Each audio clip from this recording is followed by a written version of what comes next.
I'm Evan Auyang of Animoca Brands. I'm the group president, and we are a Web3 company that has roots in gaming.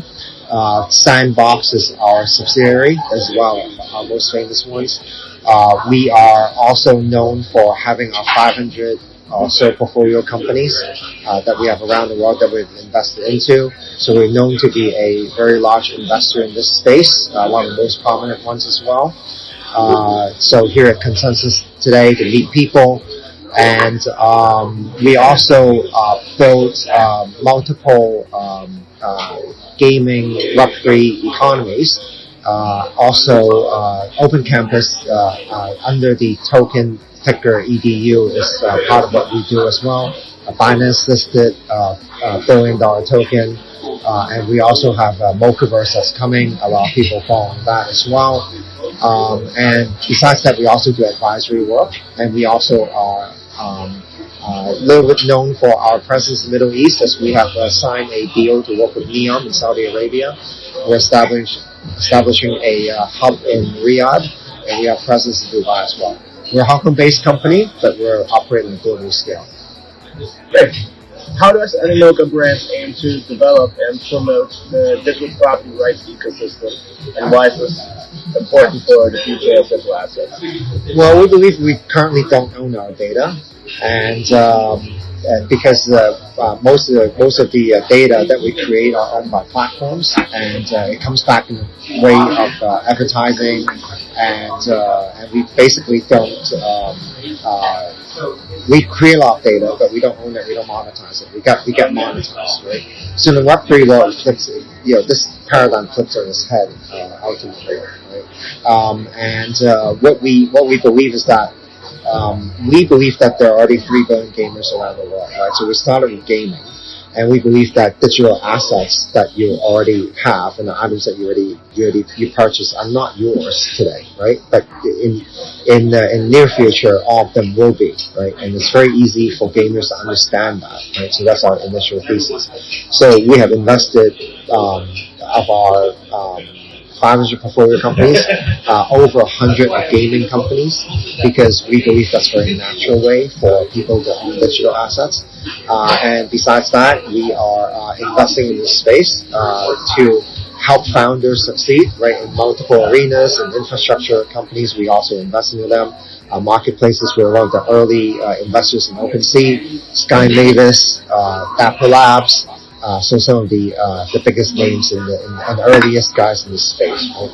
So right now, obviously, in the Ronin ecosystem, we have recently helped launch Pixels, which is one of our portfolio companies as well. Right? But in terms of the core projects that we are working on, Mochaverse is one of the most important ones, as well as Open Campus. And the Sandbox obviously it continues to be pushing in its metaverse space.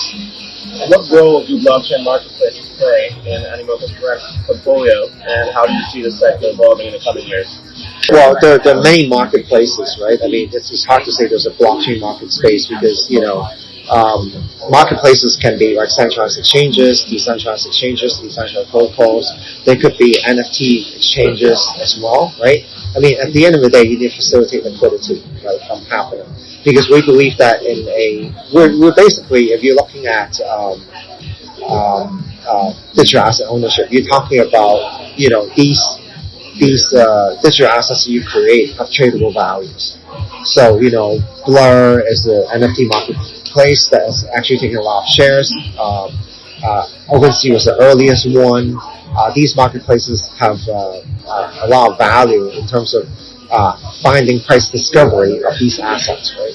Yeah. Now, in DeFi, it's basically, all of the it's a financial infrastructure that's being built away from the traditional banking system, right?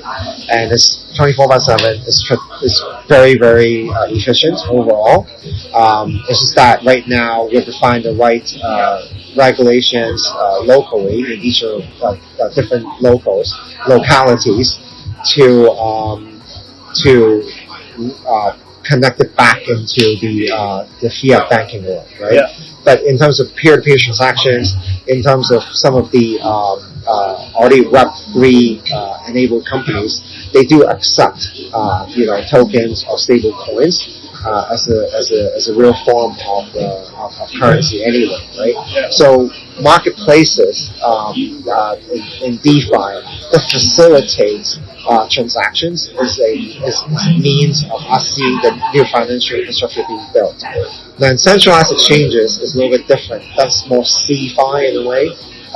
That is, I guess, on a name basis, right, as opposed to DeFi, which is on a wallet basis. So that has for license exchanges, there are off ramps. And there's tons of liquidity in some of the major centralized exchanges where tokens are listed, right? And that facilitates liquidity as well, right? So the token ecosystems are facilitated by the trading of these platforms that form the financial infrastructure for Web3 to exist. That's great. Animoca Brands has partnered with various high-profile companies, so like you mentioned, some of these partnerships and how they contribute to your strategic goals. So these are the partnerships. So we have tons of partnerships because we're just we're so native in the ecosystem. Yeah. We're not just focused on building our own stuff. We do advisory in many ways, mostly Web3 companies, but we also have Web2 partners. So in Japan, our JV is actually formed with Kodansha and Shueisha, basically the big mangas, right, the animes that the Japanese love so much is exported all over the world. We have investment from MUFG. We work with the Hong Kong government a lot. We're on a couple of advisory committees. We work with Saudi Arabia a lot. We work with the Dubai government as well.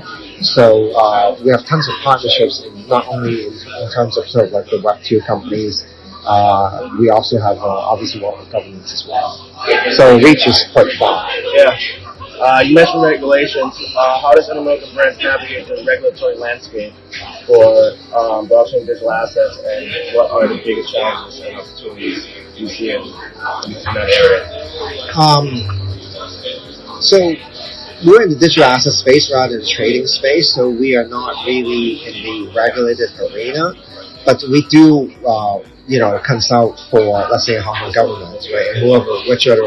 We go to Singapore, we talk to officials there too about how do you regulate, right? That's part of what we would do. And interestingly, Hong Kong has become one of the more forefront domiciles in digital assets in Web3 because they want to build that. They want to see this as a financial hub, one of the biggest financial hubs in the world. They want to see this Web3 infrastructure that's built on the back of blockchain to see how it can complement or even to some extent replace the existing financial infrastructure, right, that we have, which we know is inefficient. It's not 24/7. It's not atomic settlement.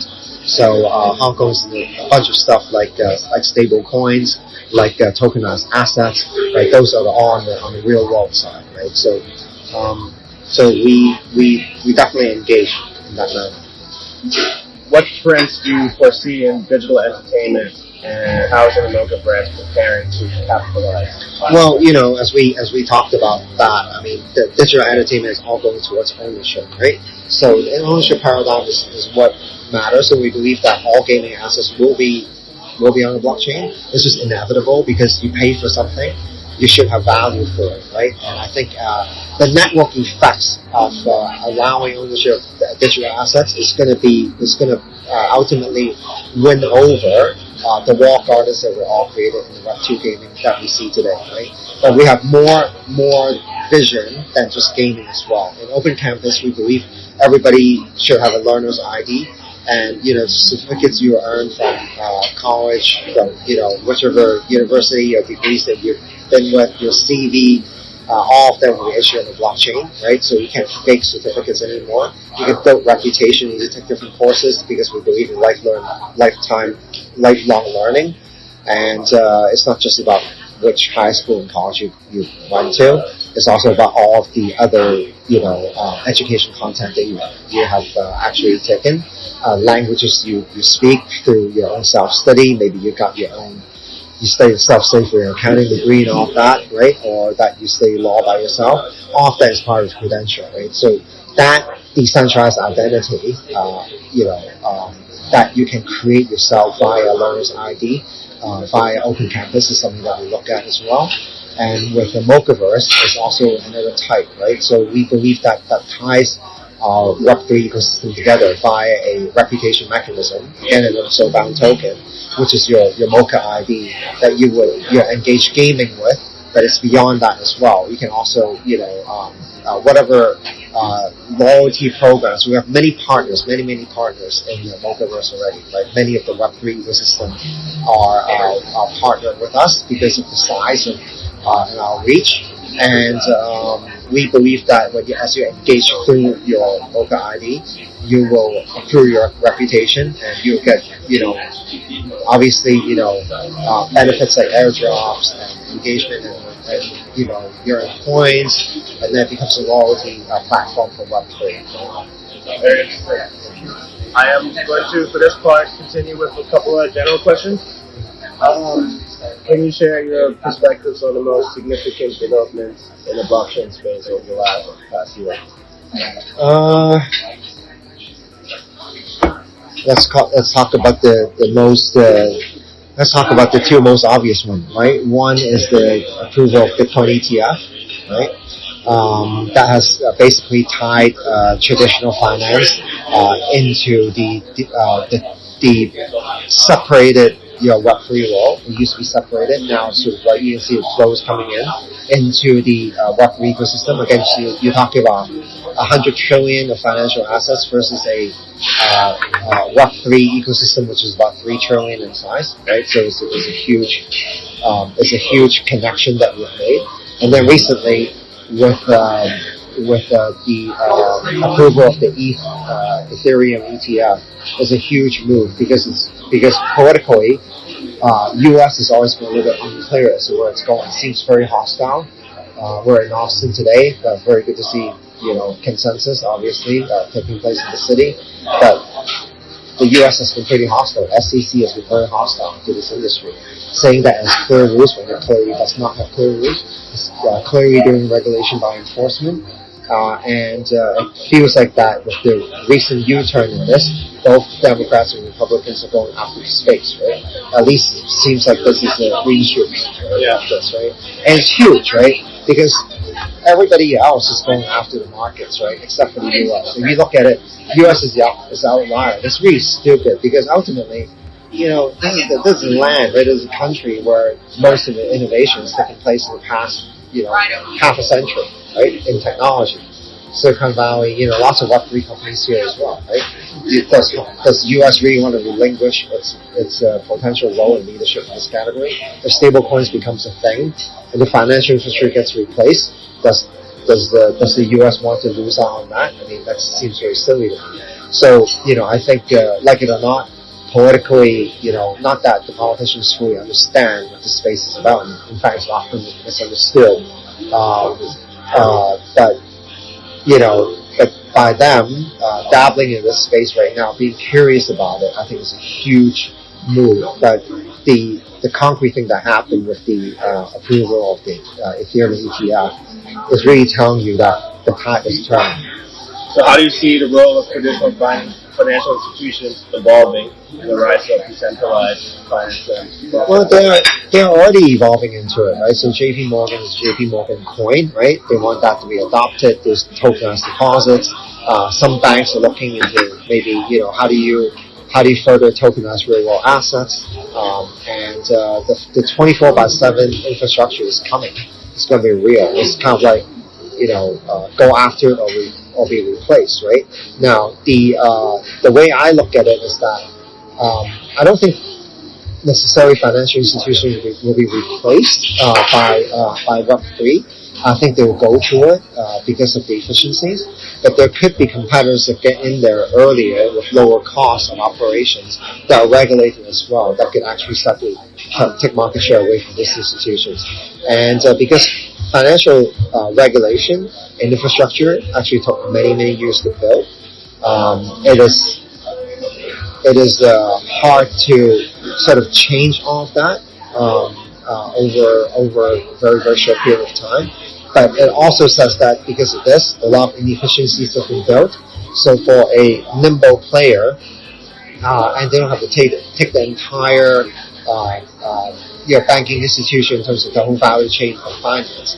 But different institutions playing different niches can start to replace and take market share away from some of these big supermarket banks, right? And that is why I think ultimately these major global banks will actually come into blockchain very, very close, very, very soon. What do you see as the biggest challenges facing the adoption of blockchain technology? How can the industry overcome them? Well, right now it's still the U.S., right, the SEC, and we'll see what happens to that, right? I'm pretty hopeful that there will be major changes, and the other part is adoption, right? Actual consumer adoption. Right now, the space is still quite speculative, right? It's obviously a lot of funding is put into it. Some projects have delivered, some projects have not. But the mass adoption will definitely come with the good applications, and you can see with so much innovation, right, going on now, even on gaming, right? The games at that time, let's say 2 or 3 years ago, so promises. Now a lot of good games are being built and come out. And the other thing is onboarding, right? So it used to be pretty difficult to, for a layman, let's say for grandmothers, if you will, to open up your wallet and you sign up, and manage your own private keys and things like that, right? Yep. But nowadays it's all you work for account abstraction, single sign-in, Google sign-in, and things like that. I think the onboarding process is significantly easier, and also more applications are available. How do you envision the future of Web3, and what impact do you think it will have on the internet? It will transform the internet, right? We were talking about reading, writing, and owning, right? So before any of these waves that happened, right? When the internet first came out, internet first came out at some point in time, but when the internet got popular in the late 90s, or mid to late 90s, people were saying that it's not really needed, it's just more convenient. By the way, don't do any transactions on the internet because it's full of scammers and stuff. Now we can't even not look at our cell phone for more than 10-15 minutes, right? You take a 10-15 minute break from your cell phone, you almost like that part of you is missing, right? So it's already getting to that kind of extreme. Now, when writing came along, social media, people don't think that they're publishers, they're artists or they can express themselves in the same way. That also has changed the world, right? So social commerce, social media, except you don't own your data, right? Now you add that layer on, it's a completely different dimension. We talk about owning, right? So reading, writing, now owning. Owning is really about expressing yourself. It's about, allowing artists to, which we all are, to monetize and to make a living out of what this generation or next generation is looking for, which is expression, which is about, us, being able to live more fully as human beings, right? Via that liberation of allowing the data to be not mine, but owned by us. And we believe in the future where our identities are constructed. By the way, physically, we also construct our identities, right? We're different when we see we're at home versus at school versus, at work. We already have different identities, right?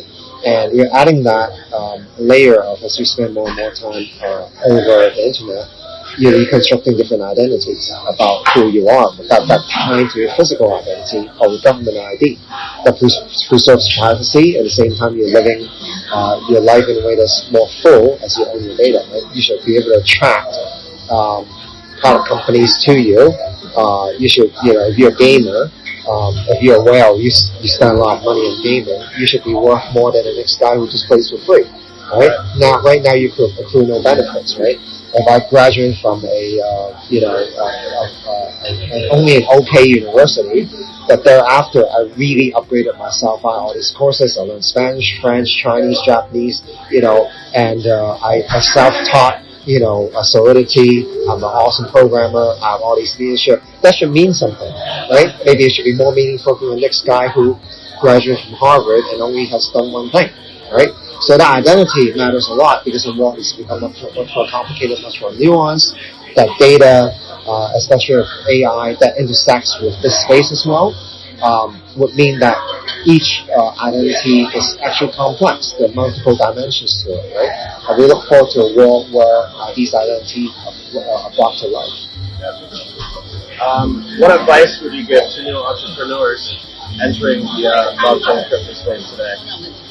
Well, you have to understand the current meta. If you're going after funding, you have to be pretty native about things, right? There are realities of the product that you have, which may or may not have a cheap product market fit. But in any case, you either get going or not going by attention, right? That's what it is, right? So pretty quickly. Obviously perfect your product, but it's also not about the product, it's also the community. So you have to decentralize pretty quickly and get people's attention. And from there you evolve a lot, like all entrepreneurs, right? So you try to be there, just perfect your product and roll out to the market without testing it, without understanding what the community reception is, it's likely not going to work.